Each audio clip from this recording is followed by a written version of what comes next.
Hiroshima और Nagasaki, एक त्रासदी की कहानी। द्वितीय विश्व युद्ध के इतिहास में कई घटनाएं ऐसी हैं जिन्होंने मानव सभ्यता को झकझोर कर रख दिया, परंतु 6 अगस्त 1945 को हिरोशिमा और 9 अगस्त 1945 को नागासाकी पर अमेरिका द्वारा गिराए गए परमाणु बमों ने इतिहास की सबसे भयानक त्रासदी को जन्म दिया। ये दो बम न केवल लाखों लोगों की जान ले गए, बल्कि आने वाली पीढ़ियों को भी दर्द, पीड़ा और विकलांगता की विरासत दे गए। द्वितीय विश्व युद्ध का पृष्ठभूमि।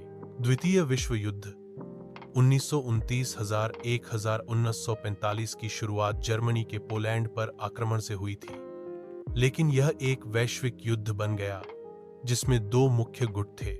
मित्र राष्ट्र अमेरिका, ब्रिटेन, रूस, चीन आदि धुरी राष्ट्र जर्मनी, इटली, जापान ने 7 दिसंबर 1941 को अमेरिका के पर्ल हार्बर नौसैनिक अड्डे पर अचानक हमला किया। इस हमले के बाद अमेरिका ने जापान के विरुद्ध युद्ध की घोषणा कर दी।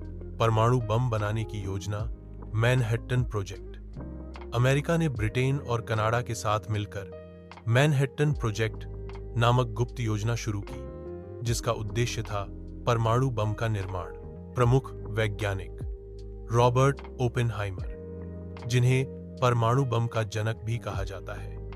इस परियोजना के अंतर्गत अमेरिका ने 2 प्रकार के बम बनाए। लिटिल बॉय यूरेनियम आधारित हिरोशिमा के लिए, फैट मैन प्लूटोनियम आधारित नागासाकी के लिए। जोस्टिस कूड़ हिरोशिमा पर हमला 6 अगस्त 1945। समय सुबह 8:15 बजे। बम लिटिल बॉय विमान इनोला गे नामक B-29 बॉम्बर स्थिति। तापमान केंद्र में 4000 2-4C तक पहुंच गया। हवा की गति 1000 किलोमीटर घंटा। पूरा शहर एक क्षण में राख में बदल गया। प्रभाव लगभग 1.4 लाख लोग मारे गए।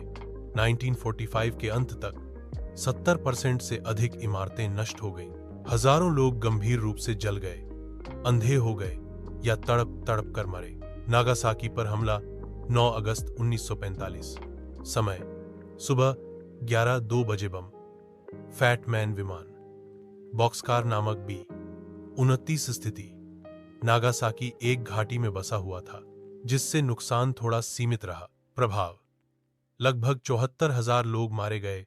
हजारों लोग विकिरण बीमारियों से प्रभावित हुए। बच्चों में जन्म दोष, विकलांगता और कैंसर की दरों में तेजी से वृद्धि हुई। मानव पीड़ा और त्रासदी। बमबारी के बाद हिरोशिमा और नागासाकी के दृश्य वर्णनातीत थे। लोग जलते हुए शरीर के साथ भाग रहे थे, कहीं मलबे के नीचे दबे शव थे। विकिरण के कारण बचे लोगों की त्वचा झुलस गई थी। पीने का पानी दूषित हो गया था।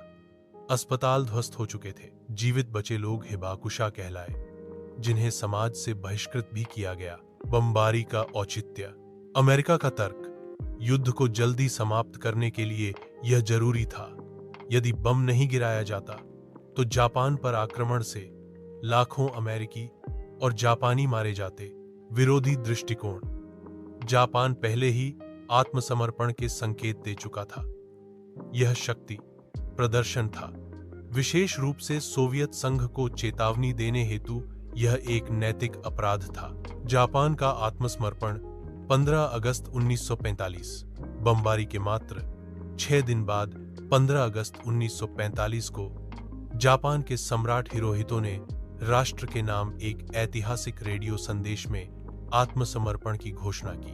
द्वितीय विश्व युद्ध समाप्त हुआ। परमाणु युद्ध के परिणाम। हिरोशिमा और नागासाकी की बमबारी ने विश्व को परमाणु शक्ति के भयावह परिणाम दिखाए। हजारों बमबारी से बचे लोगों, हिबाकुशा को आज भी कैंसर, मानसिक आघात और सामाजिक तिरस्कार का सामना करना पड़ता है। यह घटना वैश्विक स्तर